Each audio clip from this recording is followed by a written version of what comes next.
Let's grow together. Thank you. Reverend Martin.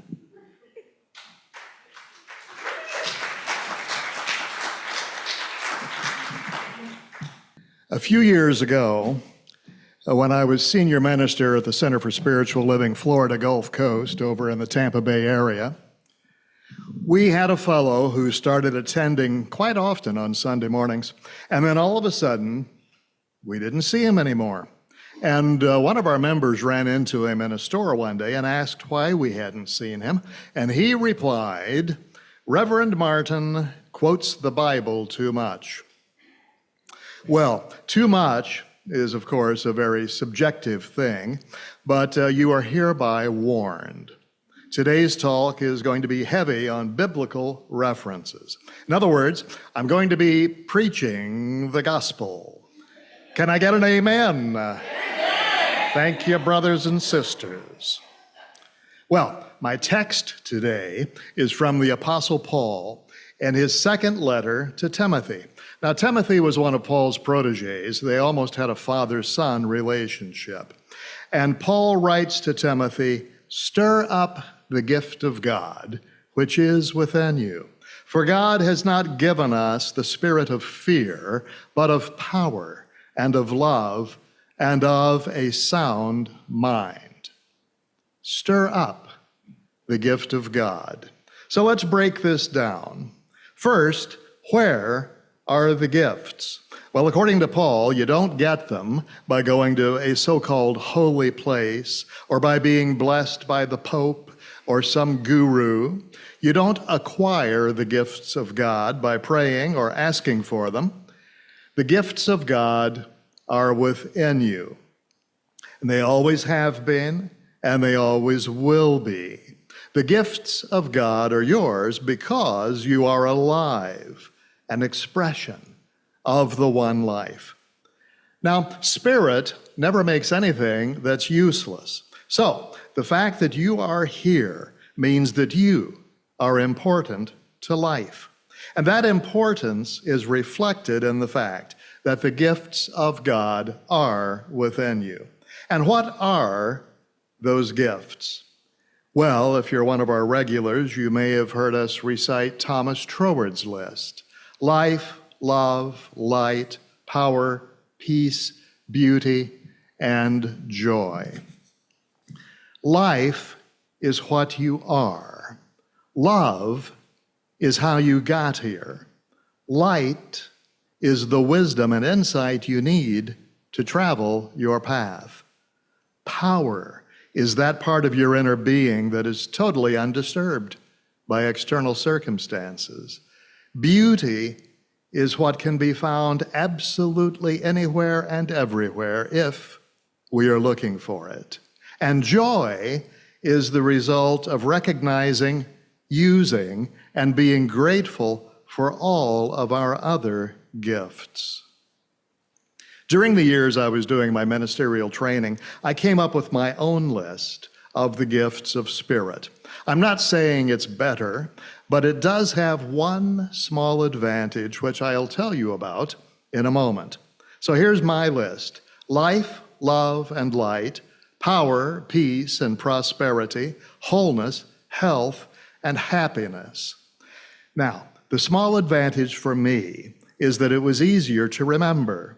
You start with the 3 L's, life, love, and light, and then you have 3 P's, power, peace, and prosperity, and then you have wholeness, health, and happiness, which I think of as the 3 H's. I cheated a bit on that one. But whatever list we look at, no list can ever really encompass the gifts we're given. The gifts of God are infinite, just as God is infinite. It is only our use of these gifts that is limited, and even the gifts that we do use, we could be using much more effectively. Gifts do no good if they're not used. A couple of years ago, I was looking for something in my storage unit, and in the process of looking around, I discovered a box that contained Christmas gifts from 2017. things that I'd completely forgotten about. I was somewhat annoyed because I could have been using those gifts all this time. So, we don't have our spiritual gifts because we pass a test of righteousness. We have our gifts because we are God in expression. Spirit, therefore, really is giving to itself. Emerson said that it's possible to live without loving, or to give, rather. It's possible to give without loving, but it's impossible to love without giving. And by the same token, it's impossible for God to withhold our gifts because God is love. Well, all right, we have our gifts. What did Paul mean when he said we must stir up our gifts? Well, the words stir up suggest several possible meanings. Stir up means to integrate, and sometimes we forget that it takes all of our gifts combined to live a truly fulfilled life. Think of it this way. What good is having great power if you have no peace? What good is prosperity without your health? Jesus once asked, "What does it profit you if you gain the whole world but lose your own soul?" Well, when we put our attention and our focus on only one aspect of our lives, we neglect other aspects. We have to stir up our gifts because we need a blend of the many blessings of life. Think of it this way. What do you get if you dump flour, sugar, baking powder, eggs, oil, and flavorings into a baking pan, pop the pan in the oven for 40 minutes? You'll get a mess.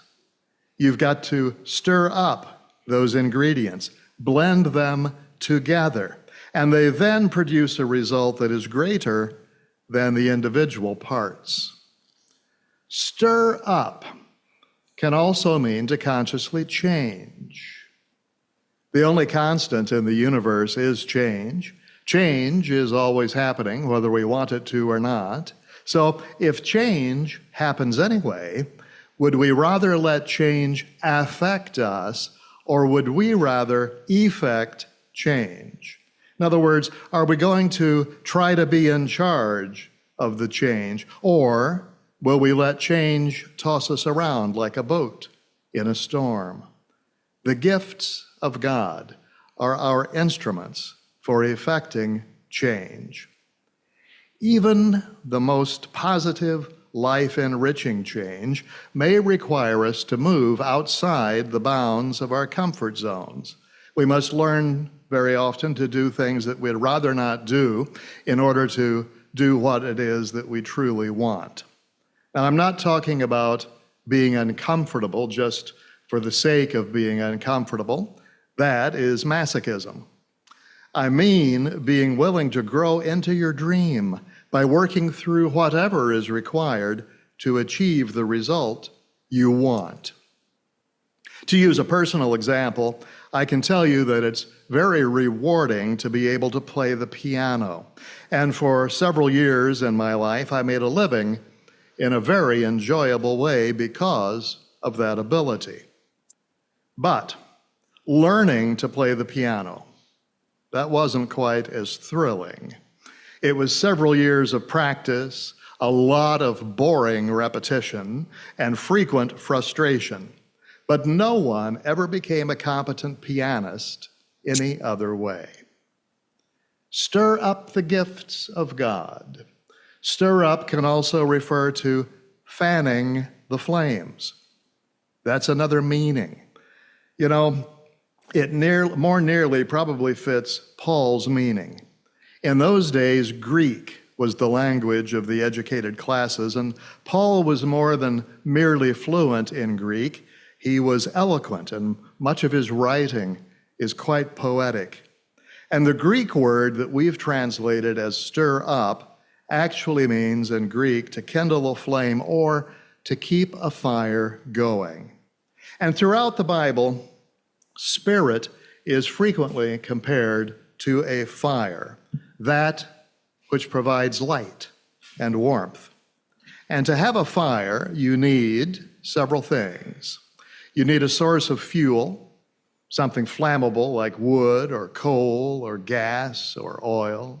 And then you need a spark to get the fire going, a match, a flint, a lighter.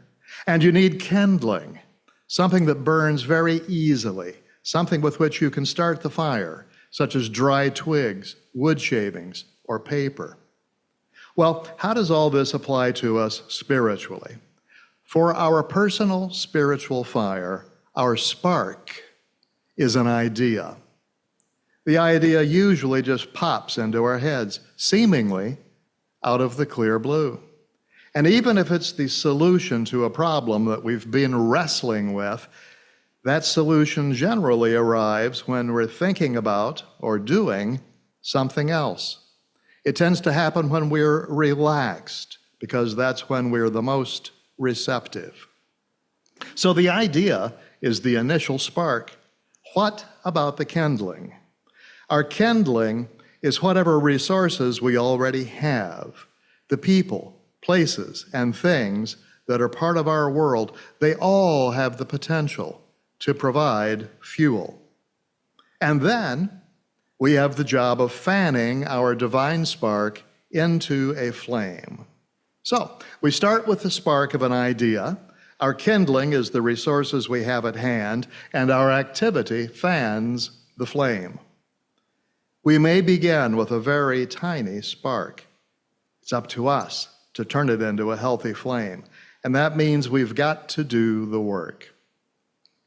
Several years ago, I lived on the west coast of Florida in a little town called Newport Richey, and the main drag was Highway 19, and right on 19, which is a very busy roadway, a restaurant had just opened. These people had just taken over the building. They had painted it in an unusual combination of very attractive, happy colors.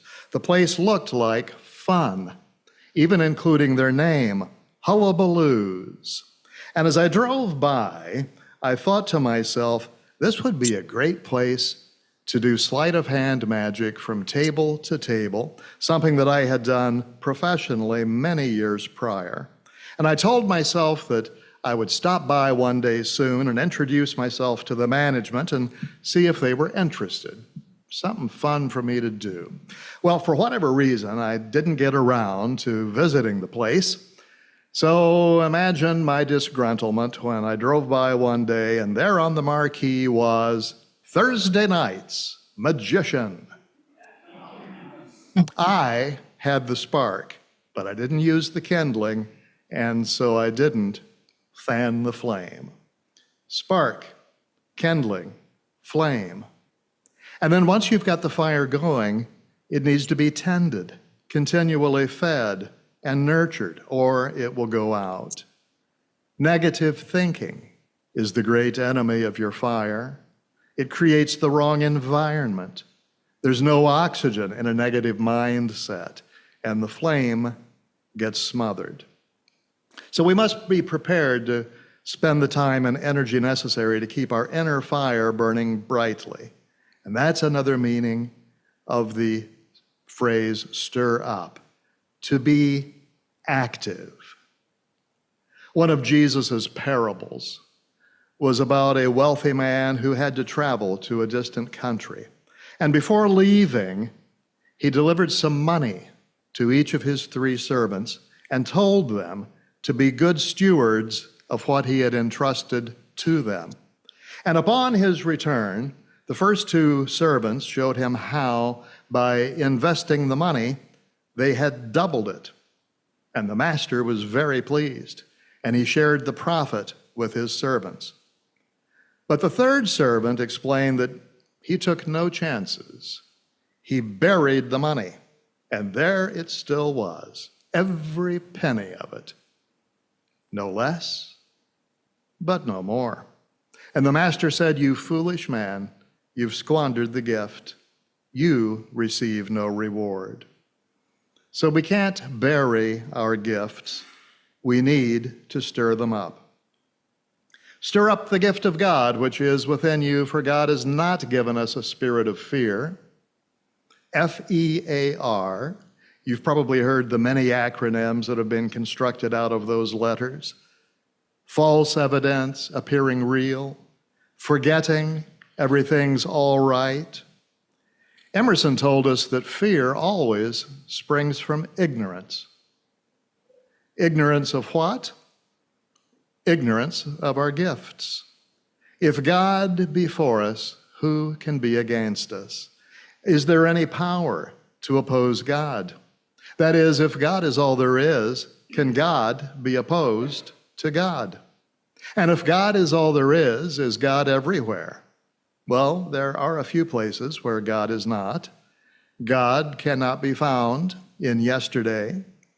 God cannot be found in discouragement, fear, or any other thing that negates the gifts of life. God has not given us the spirit of fear, and furthermore, since fear is unreasonable, never try to reason with it. FEAR, forget everything and run, or face everything and rise. Stir up the gift of God which is within you, for God has not given us a spirit of fear, but of power. Jesus said, all power is given to me in heaven and in earth. Now remember, power is one of the gifts of spirit. So next time you find yourself between a rock and a hard place, try this affirmation. All power is given to me in heaven and in earth. Metaphysically speaking, heaven is the realm of the mind, which is where creation occurs, and earth is the realm of effect or result. So we can say that all power is given to me because mind is the creator of my experience. God has not given us the spirit of fear, but of love, but of power and of love. And just like fanning the flames, love is an action.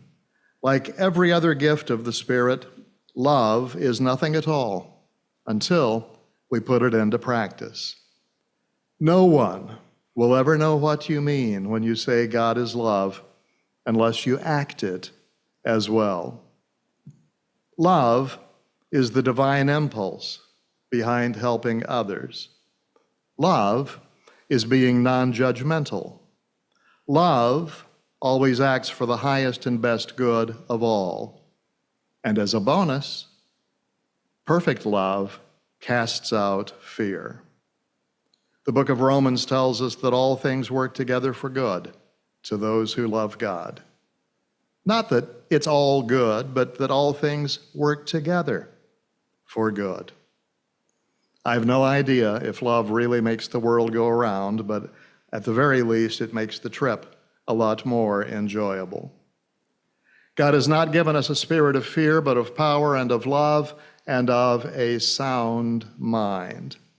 Now, this is the greatest gift of all. Your mind is really your use of God mind. It's the greatest gift because absolutely everything is within that mind, and we have access to as much of that everything as we can accept. We're free to choose what we think, a choice which is unique to humans. But with that power, with that freedom, comes responsibility. The order of the Jesuits say, we can give you an education, but we must teach you how to think. And that's what we're trying to do here. We don't tell you what to think. We try to tell you how to think. And the rest is up to you. Mortimer Adler tells us that the care and feeding of the mind are just as important as the care and feeding of the body. The mind unfed weakens just as the body does. The mind not sustained by the continued intake of something that's capable of filling it well or nourishing it, that mind shrinks and shrivels. Or, using the Apostle Paul's analogy, we must tend the flame and keep it burning. We can do that by study, by meditation, by affirmations, by prayer, whatever it takes. to tend the flame. The highest and best use of mind are to stir up the gifts of God. It is your responsibility to stir up your gifts. And you stir up your gifts by developing, refining, enhancing, and using them. You are born with the potential to live an extraordinary life. You are created to accomplish something that no one else can accomplish. Your gifts will make room for you in the world and enable you to live your unique vision. You're created to stand out, not to blend in. If you believe you're too old or too young to use your gifts, you believe a lie. When you realize and develop your gifts, they will equip your vision with power. You are the result of the choices and decisions you make every day. You can choose to stay where you are right now, or you can choose to move forward in life by pursuing your God-given vision. Let your gifts influence the way you conduct your entire life. Your gifts will expand your thinking, increase your sight, and elevate your walk. Challenge yourself to stop making excuses for why you cannot accomplish what you're created to do. Get in gear. Take your life out of neutral. Most people do things because they have to. Wouldn't you like to do things because you've decided to, based on your gifts? God creates your gifts for you to use, but if you don't use them, you and the world will miss out. There's a wonderful book that's been around for decades. It goes through countless printings and revisions. It's called The Joy of Cooking. And it tells you how to gather up ingredients and combine them in such a way that it creates something delicious and nourishing. Well, the recipes for the joy of life can be found in any number of spiritual texts, but those recipes can also be found within. Life is what you are. Love is how you got here. Light is the wisdom and insight you need to travel your path.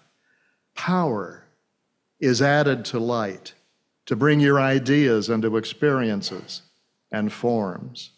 Peace is that part of your inner being that is totally undisturbed by external circumstances. Beauty is what can be found anywhere and everywhere if we're looking for it. And joy is the inevitable result of recognizing, using, and being grateful for all of our other gifts. Stir up the gift of God, which is within you. For God has not given us a spirit of fear, but of power and of love and of a sound mind. Yes, it does take work, but it's your life. Have you got anything better to do? Life is calling you to get busy and stir it up. And so it is.